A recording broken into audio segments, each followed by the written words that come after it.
A step-by-step guide to California Form FL-260, the petition unmarried and non-divorcing parents use to open a custody, visitation, and child support case in family court. What is Form FL-260?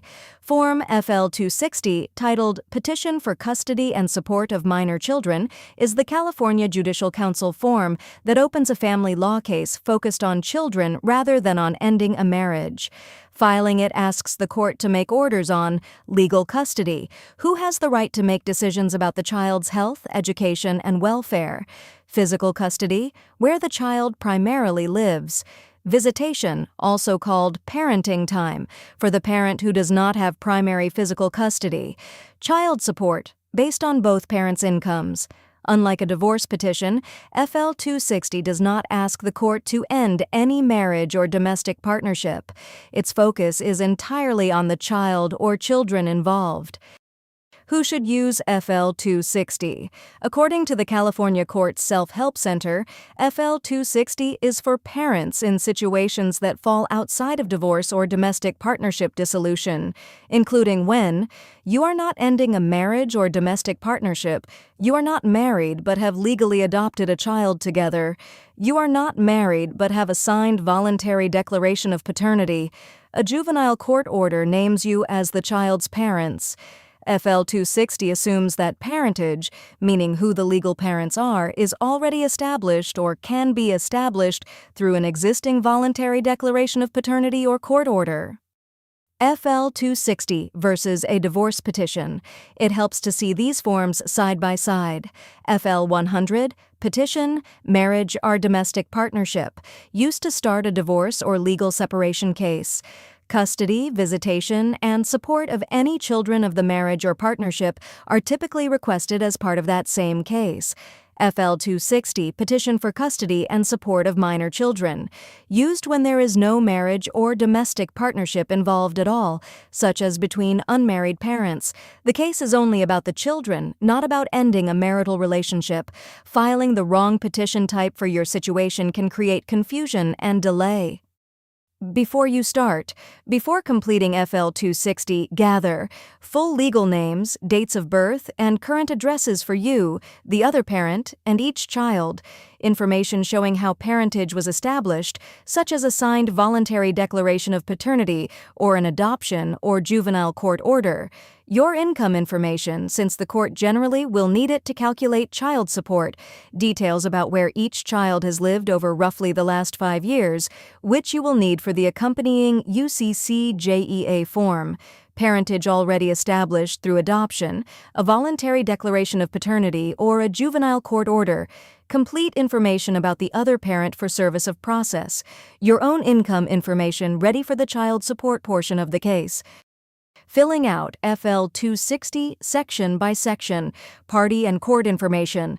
Fill in the Superior Court branch and county where you are filing, along with your name and the other parent's name. Consistency with any related documents, such as a voluntary declaration of paternity, matters here. Children's information. List each child's full name, date of birth, and sex. Every child you are asking the court to make custody, visitation, or support orders for needs to be listed. How parentage was established. FL-260 asks you to identify the basis for the parent-child relationship, such as a signed voluntary declaration of paternity, a legal adoption, or a juvenile court order naming the parents.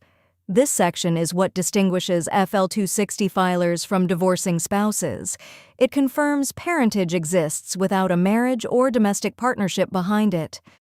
Requests for custody, visitation, and support indicate what orders you are asking the court to make: legal custody, physical custody, a visitation or parenting time schedule, and child support. You are not required to have every detail worked out at filing. These requests can be refined as the case proceeds, including through mediation or a hearing.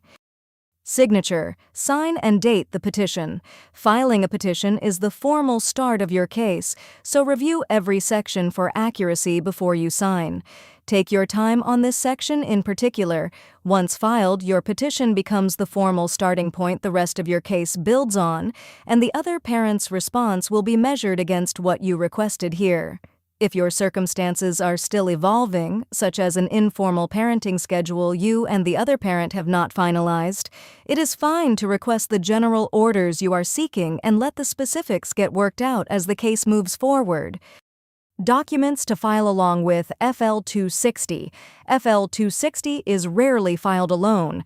Depending on your situation, your filing typically includes Form FL-105, the declaration under the Uniform Child Custody Jurisdiction and Enforcement Act, UCCJEA, which tells the court which state has jurisdiction over custody based on where the child has lived. Any voluntary declaration of parentage or adoption paperwork that establishes the parent-child relationship, if not already on file. A blank Form FL-270, response to petition for custody and support of minor children, which is served on the other parent along with your petition so they have what they need to respond. File FL-260 together with FL-105, UCCJEA. Include documentation establishing parentage if it is not already part of the court record. After you file serving the other parent, filing FL-260 with the clerk opens your case, but the other parent still needs to be formally served with the petition and accompanying documents. After service, you file a proof of service, Form FL-115, confirming that the other parent received the paperwork. Once served, the other parent generally has an opportunity to file a response using Form FL-270.